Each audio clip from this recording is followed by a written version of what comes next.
যদি আমি নিজেও ছাত্র রাজনীতি করে এসেছি, কিন্তু আমি ব্যক্তিগতভাবে ছাত্র রাজনীতি নিষিদ্ধের পক্ষে। বিশ্ববিদ্যালয় ক্যাম্পাসে ছাত্র রাজনীতির যে ফর্ম আমাদের দেশে আছে, এই ছাত্র রাজনীতি আমাদের কোনো উপকার করে না। যদি ছাত্র রাজনীতি থাকে, তাহলে সেই ছাত্র রাজনীতিকে যথেষ্ট পরিমাণ পরিবর্তিত হতে হবে। আমি শুধু ছাত্র শিবিরকে ইন্ডিকেট করতেছি না, ছাত্র শিবির অনেক ভালো রাজনীতি করে, কিন্তু আমি যখন ছাত্র রাজনীতির কথা বলবো, that should be the system.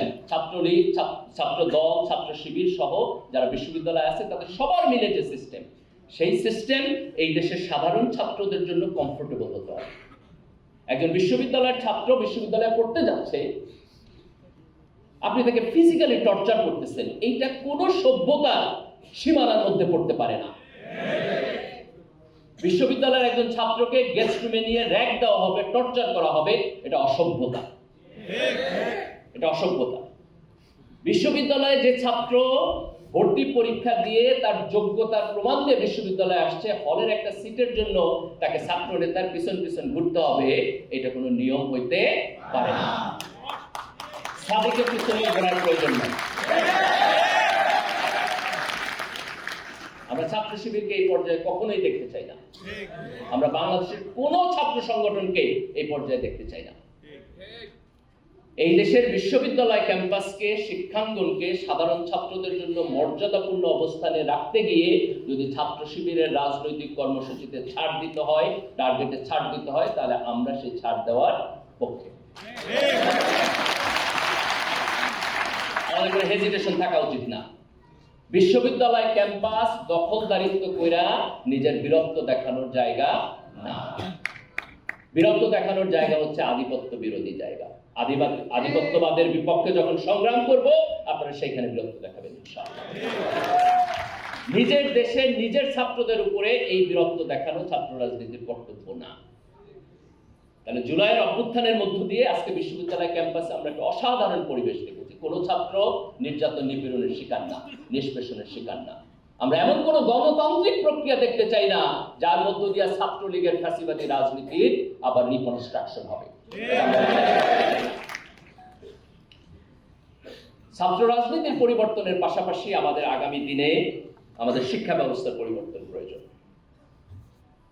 আমাদের স্কুল পর্যায়ে, প্রাইমারি স্কুল এবং হাই স্কুল পর্যায়ে পাঠ্যপুস্তক, তার কর্মসূচি, পরীক্ষা পদ্ধতি নিয়ে অনেক কথা হচ্ছে।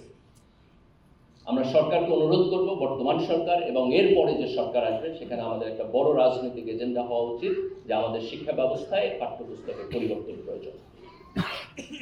আমাদের পরীক্ষা পদ্ধতির মধ্যে পরিবর্তন প্রয়োজন। আমি বহু ছাত্রের সাথে কথা বলছি, এখনকার পরীক্ষা পদ্ধতি নিয়ে এটা কোনো পরীক্ষা পদ্ধতিই না, এটা কোনো পরীক্ষা পদ্ধতিই না।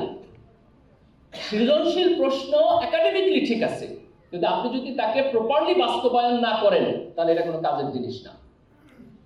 যেমন ধরেন আপনি একাডেমিকলি লিখলেন সেকুলারিজম মানে হলো অসাম্প্রদায়িকতা, যে কোনো ধর্মের মানুষ আর একজনের ধর্মকে হচ্ছে আপনার অফেন্ড করবে না, সেটা তো ঠিকই আছে, কিন্তু আপনি প্র্যাকটিক্যালি যেটা করেন সেটা হলো ইসলামোফোবিয়া। তাহলে আপনি যখন নাম দিচ্ছেন সৃজনশীল, টেক্সট বুক ডেফিনেশন ঠিক আছে, কিন্তু প্র্যাকটিক্যাল জায়গায় এটা না আগেরটাও হইতেছে না পরেরটাও হইতেছে। কাজে আমাদের পাঠ্যপুস্তক এবং পরীক্ষা পদ্ধতির এই পরিবর্তন প্রয়োজন। শিক্ষায় সরকারের বরাদ্দ বাড়াইতে হবে। এখন আমরা জিডিপির 2 থেকে 3% আমাদের শিক্ষায় দেওয়া হয়, কিন্তু আমরা যদি সত্যিকার অর্থে একটি উন্নত দেশের দিকে আগাইতে চাই তাহলে আমাদের জিডিপির বরাদ্দ 5% করা উচিত। আমি ছাত্র রাজনীতির বিপক্ষে, কিন্তু ছাত্রদের রাজনৈতিক যে অ্যাক্টিভিটিস তার বিপক্ষে না, কিন্তু ছাত্রদের রাজনীতি হওয়া উচিত তার দলীয় এবং ব্যক্তিগত স্বার্থ না, তার জাতীয় স্বার্থ। ছাত্রদের রাজনীতির প্রধানতম এজেন্ডা হওয়া উচিত যে শিক্ষায় বরাদ্দ 5% হইতে হবে। চায়না আজকে থেকে 10, 12, 15 বছর আগে তাদের জিডিপির বরাদ্দ প্রায় 2-2.5%-এর মতো ছিল। তারা এটাকে সিস্টেমেটিকলি বাড়াইতে বাড়াইতে প্রায় 4.5%-এর মধ্যে আসছে। And that dramatically worked. আমরা যদি আজকে যে জায়গায় দাঁড়িয়ে আছি সেখান থেকে আমরা সামনের দিকে যাইতে চাই, তাহলে আমাদের একটা প্রধান কর্তব্য হওয়া উচিত যে আমাদের এডুকেশন সিস্টেমে সরকারের বরাদ্দ বাড়াতে হবে। এবং এই দেশের ছাত্র সমাজের একটা প্রধানতম রাজনৈতিক কর্মসূচি হওয়া উচিত যে শিক্ষায় জিডিপির বরাদ্দ বাড়ানো।